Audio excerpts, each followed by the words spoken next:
It was an ordinary Tuesday afternoon.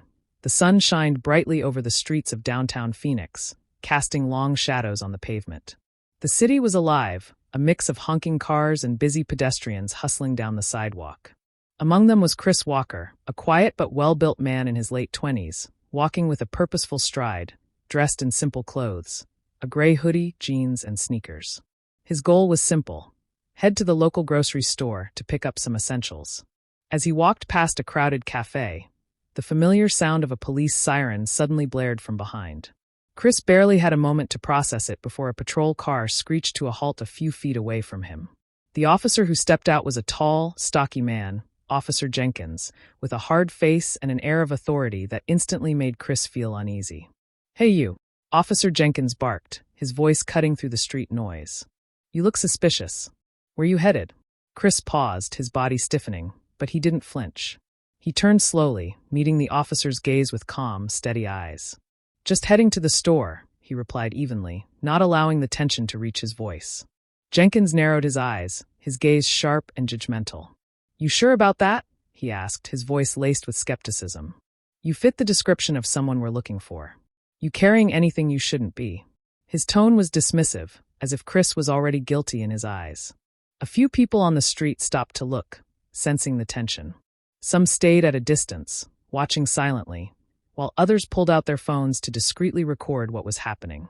Chris stood still, the weight of the moment pressing down on him. He didn't allow the officer's words to rile him. He had seen this before. He knew the drill. But this time, he wasn't about to let it slide. "You want to search my bag?" Chris asked, his voice steady, offering no resistance but also no submission. His calm demeanor seemed to unnerve the officer, who took a step forward, clearly not expecting such a response.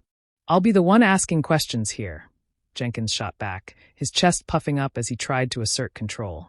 The crowd around them began to grow, some whispering among themselves, phones now openly recording the scene. Chris, unfazed, didn't back down. He simply shrugged. "Sure, officer. Let's do it the right way." The officer hesitated, the crowd's scrutiny clearly starting to make him uncomfortable. He took a step closer, his hand brushing the side of his holster. "Drop the bag," he commanded. Chris complied, removing his messenger bag from his shoulder and holding it out to the officer. His movements were slow and deliberate, not an ounce of fear in him. Jenkins snatched the bag from his hands, clearly irritated. Chris stood his ground, not flinching as the officer rummaged through his belongings. "You sure you want to do this?" Chris asked, his voice low but clear. "I'm just trying to get to the store. You're the one making this a scene." The words were simple but packed with a quiet strength that made Jenkins pause. The officer's movements were aggressive as he dug through the bag, pulling out a few items: a notebook, a protein bar, and a small, sleek laptop. Then his fingers brushed against something else, a small, leather-bound journal. He pulled it out and flipped it open, scanning the pages quickly. Chris noticed the shift in the officer's demeanor as he read the journal. The words inside were written neatly, a collection of thoughts, notes, and reflections. One passage, in particular, caught Officer Jenkins' eye. "Sometimes the hardest battles aren't the ones fought with weapons, but with the silence we choose. Strength is in the ability to stay calm under pressure. Leadership is about service, not power." Jenkins froze, his fingers hovering over the page. The words seemed to have struck a chord with him, but he quickly snapped the journal shut, clearly flustered. The crowd, sensing something changing, leaned in closer. The air had shifted, and the officer's earlier confidence was starting to crack. Chris saw his moment. "Anything illegal in there, officer?" he asked, his voice cutting through the silence. Jenkins slammed the journal shut with more force than necessary, his frustration now clearly visible. "You're free to go," he muttered, stepping back, his authority faltering. But Chris didn't move. He crossed his arms and took a step closer. "Not so fast. You stopped me, accused me of something without cause, rifled through my things, and made a scene in front of all these people. I think we're owed an explanation." The crowd's murmurs grew louder, and phones continued to record. Chris's calm voice now held an edge, as if challenging the officer to justify his actions. Jenkins shifted uncomfortably, the weight of the situation beginning to settle in. The crowd wasn't on his side anymore. His earlier bravado had evaporated, replaced by a creeping sense of doubt. The officer opened his mouth to respond, but no words came out. The truth was clear to everyone watching. There had never been a description. It had just been an excuse to stop him. "You see, officer," Chris continued, his voice rising with authority, "what you just did wasn't about keeping the streets safe. It was about control. You thought you could intimidate me, embarrass me, maybe even escalate this into something worse. But you didn't expect me to push back, did you?" The crowd, sensing the shift in power, responded with murmurs of agreement. Chris didn't let up. "You didn't expect me to be calm, to have the discipline to stay level-headed, to see through your game. And now here we are. You've got nothing but excuses." Jenkins clenched his jaw, but the crowd's energy was too much for him.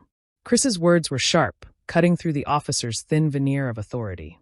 "This isn't just about me. This is about the countless people who go through this every single day, who don't have the training, the platform, or the support to fight back. They don't have the camera. They don't have the chance to stand up and say enough is enough." The crowd's support grew louder, some cheering softly, others calling out phrases like, "Hold him accountable," and "Explain yourself." Chris stood tall, unwavering, his voice calm but now carrying the weight of justice. "You want to talk about suspicion?" Chris continued. "Let me make this clear, officer. Suspicion is not a license to harass. It's not an excuse to stop someone without cause.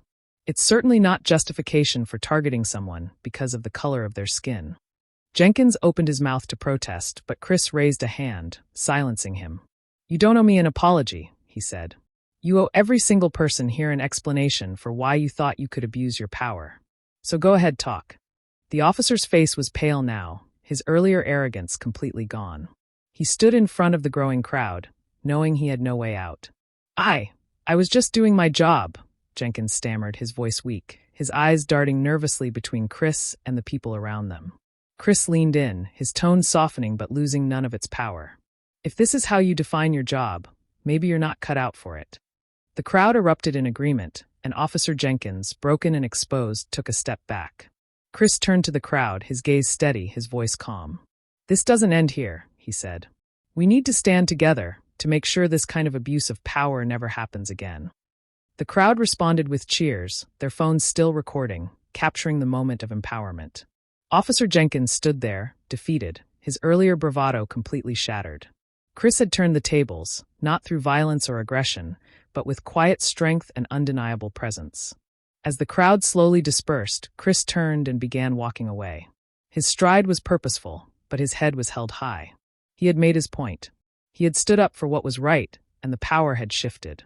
And for the first time in a long time, Chris knew that sometimes the quietest voice is the one that speaks the loudest. Never underestimate the power of quiet strength.